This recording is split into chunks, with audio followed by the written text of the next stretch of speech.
as other commercial and industrial uses where feasible. Other uses, for example bottling the water or using it for recreational purposes, have been excluded because the risk to human health is simply too high. The current spring study.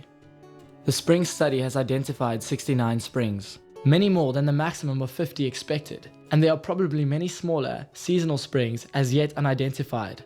Of those identified, approximately 75% are perennial, while the others dry up in summer. The study has used a scientific approach, and the following information is noted for each spring: its location and accessibility, potential pollution sources in the area. The flow rate, yield of the spring, is measured in liters per second.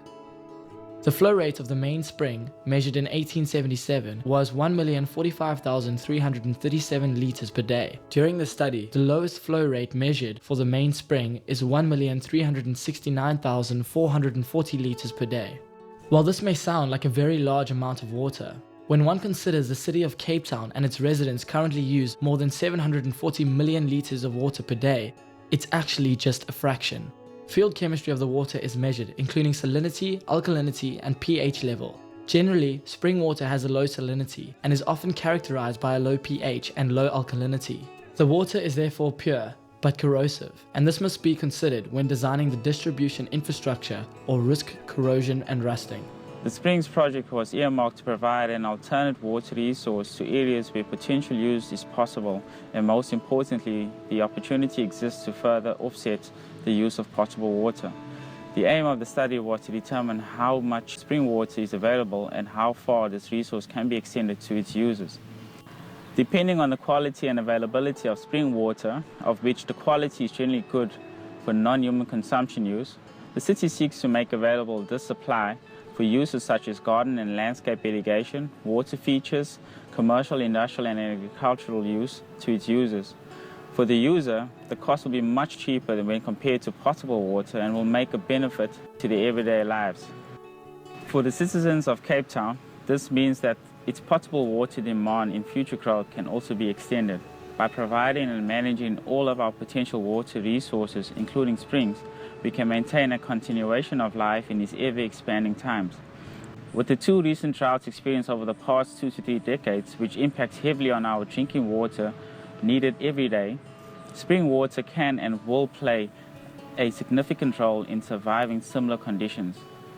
This is why the City of Cape Town, along with this study, will continue to monitor and implement best management practice across all the springs of the City of Cape Town well into the future.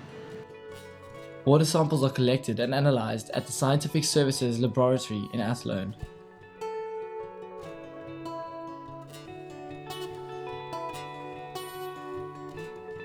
The results are compared with the National Drinking Water Standards.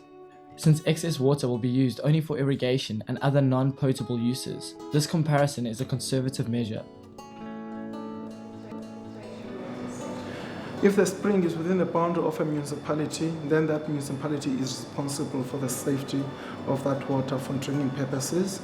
In our case, where we know that the public has access into a spring and the spring was not safe for drinking purposes, we put up signs to warn the public from using the water.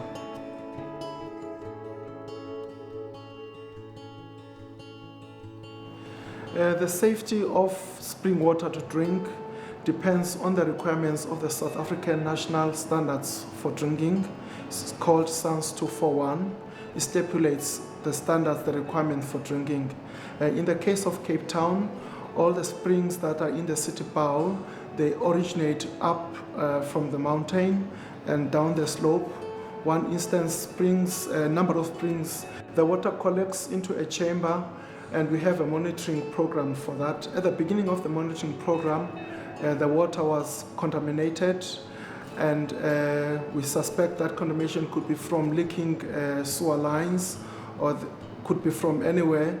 But we noticed that there was some work being done on one of the sewer lines, and the recent monitoring has shown a quite improvement in water quality.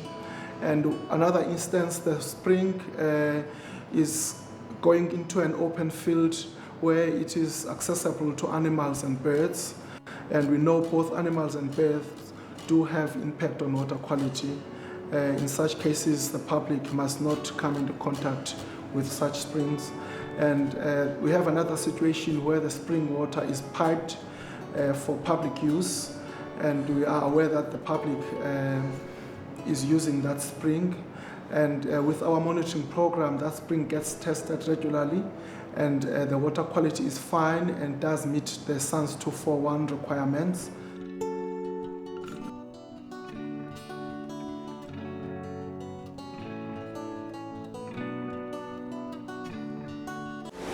We have located 69 springs, and about 75% of those flow all year round.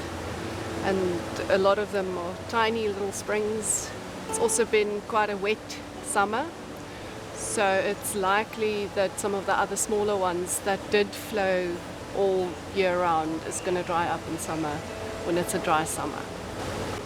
Okay, of all the big springs that we measured, this big spring has got 3 different pipes coming in, and there's about 2 million litres a day running through this chamber. But that is only a drop in the bucket of the 740 million litres a day that Cape Town uses. So the idea is that if we can take the 2 million litres that runs through this chamber and use it for irrigation, then that would be 2 million litres of drinking water that would be available from the existing potable supply.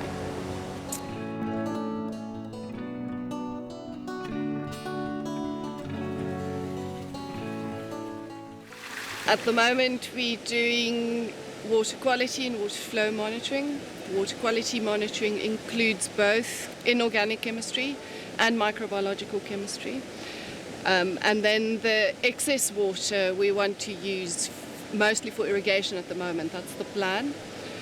So this water already is being used at Greenpoint Stadium, but there's still a little bit of water extra that we can use for irrigation of other fields, like this field next door to us.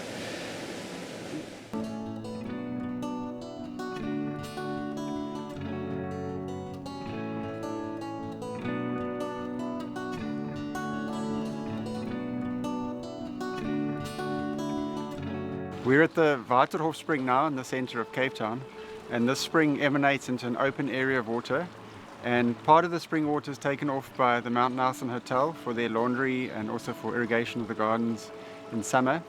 And the excess flow we are monitoring at the outlet with a V-notch, so that's a standard 90-degree V-notch, and the height of the flow in the V can then be related to an actual quantity of water in litres per second or cubic metres per hour. And how we measure then the height of the water in the V is either with a tape measure or with a data logger. And at a number of installations we've got a data logger which continuously reads the height of the water above the bottom of the V, and that we can then relate to an actual flow. We're particularly interested to see what the seasonal flow is like, and so we're monitoring continuously throughout the year, and what's of main interest is what will the flow be like in summer. And then once we know what the flow is from the spring and summer, we can then work out how it can be best utilized for non-potable purposes.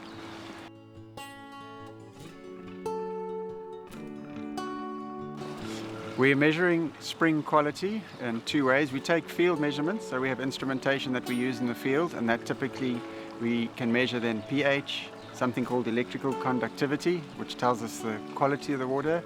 We will also measure total dissolved solids, which is the mineral content of the water, and then we look at things like dissolved oxygen and redox potential. So those are field measurements we can make of the springs, and then we also take samples in sterile glass bottles, which then get submitted to scientific services for analysis of microbiological content as well as the mineral content of the water as well.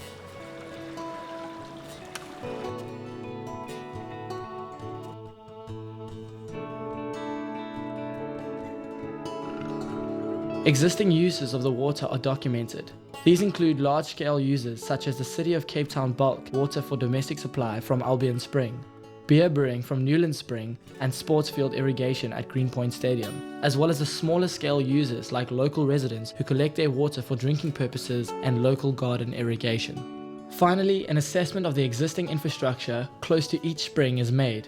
Existing infrastructure, such as pipelines, can aid in future distribution of the water to potential users. At certain sites, geophysics has been used to aid our understanding of the spring's discharge mechanism. All of this information is used to rate each spring's potential for use.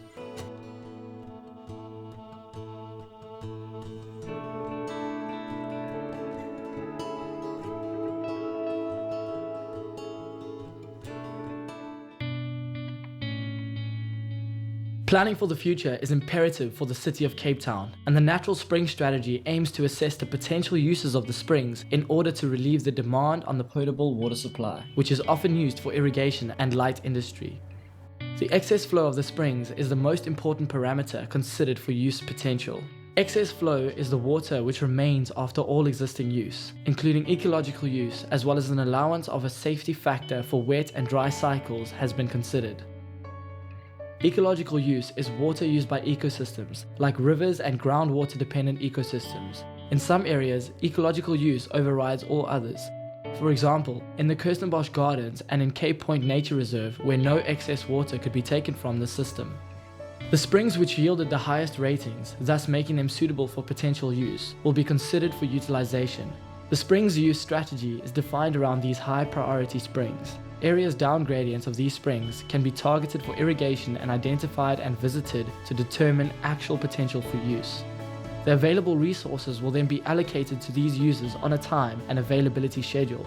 For example, a public park down gradient of a spring that might currently be irrigating with potable water should rather be using excess spring water for this purpose. Once potential users of excess water have been identified and prioritized, the City of Cape Town will use existing infrastructure as far as possible to supply the water to the point at which it is needed. From that point onward, the user will be responsible for storage as well as infrastructure and water treatment necessary for the particular water use. Only minimal treatment is envisaged. For example, adding lime to make water less corrosive. A lower tariff than that charged for potable water will be charged, allowing the city to recover costs associated with making the water available to the user. A win-win situation will result.